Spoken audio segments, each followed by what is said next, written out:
David Kimmelfeld, bonjour. Vous Bonjour. êtes le président de la métropole, vous êtes aussi le maire du 4e arrondissement et vous avez officialisé il y a quelques jours votre candidature à la présidence de la métropole en 2020.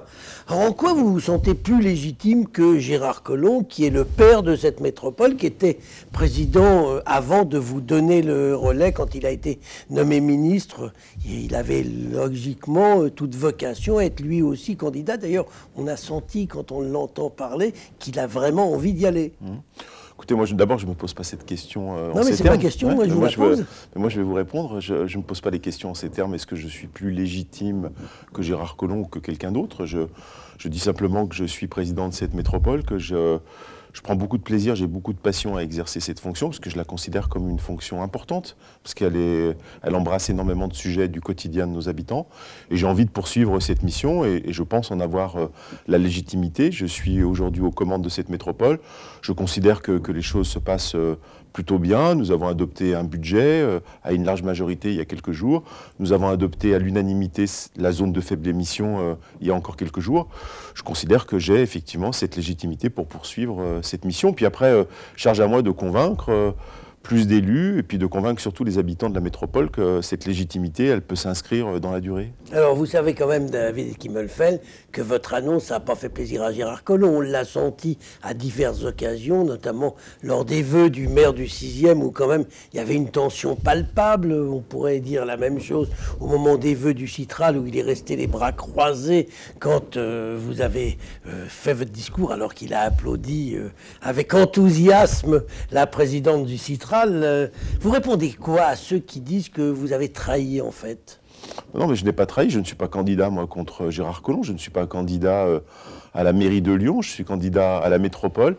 Je rappelle toujours, parce que je crois que beaucoup ne se rappellent pas qu'il y a 2 scrutins, que personne ne pourra cumuler les 2 fonctions, et que donc moi, mes adversaires politiques demain, en 2020, ce ne sont pas Gérard Collomb, ce sont les soutiens à Laurent Wauquiez, c'est Étienne Blanc, et puis celui ou celle qui sera candidat pour Laurent Wauquiez à la métropole de Lyon. Et peut-être aussi pour l'extrême gauche, non?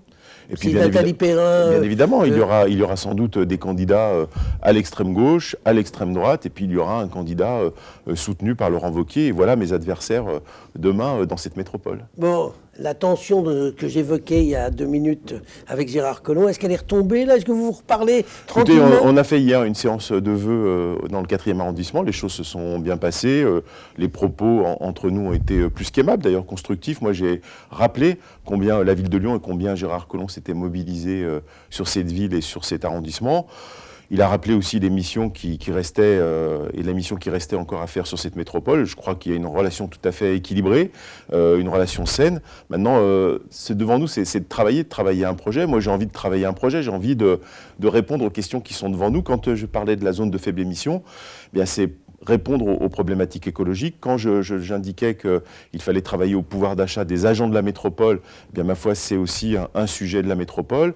L'équilibre social, l'attractivité économique, moi c'est ça qui me passionne. Comme quand j'étais chef d'entreprise, je ne me levais pas tous les matins en disant « c'est super, je suis chef d'entreprise ». Non, je disais « c'est super parce que je vais faire un certain nombre aujourd'hui d'affaires pour mon entreprise ». Bah, c'est pareil pour la métropole, je ne me lève pas tous les matins en disant « c'est super, je suis président de la métropole ». Par contre, c'est super, j'ai pu régler 2-3 problèmes aujourd'hui pour nos habitants, collectivement avec d'autres élus. Et c'est ça qui me fait envie de continuer sur ce chemin. David Kimmelfeld, vous avez évoqué tout à l'heure le mode de scrutin 2020, mode de scrutin inédit, puisque pour la première fois, les habitants voteront directement pour les gens qui siégeront à la métropole et naturellement pour celui qui briguera la présidence dans différents partis.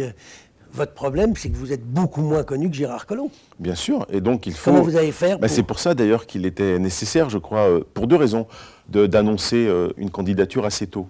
Nécessaire pour faire connaître encore mieux cette collectivité, expliquer que nous allons élire les élus au suffrage universel direct, et puis bien évidemment continuer j'allais dire, à grandir en notoriété, mais grandir en notoriété pas seul, grandir en notoriété avec une équipe, parce que c'est pas simplement un président de la métropole qui comme ça règle les problèmes, c'est beaucoup d'élus dans les communes, et c'est ce travail que je suis en train d'entamer. David Kimmelfeld, j'ai suivi avec attention ce qui s'est passé sur les réseaux sociaux depuis que vous avez annoncé votre candidature. J'ai noté déjà 35 personnes qui vous ont rejoint. Il y a déjà 3 maires d'arrondissement, sans vous compter de Lyon. Il y a 3 députés sur 4, il y a des dizaines d'élus de la ville ou de la métropole.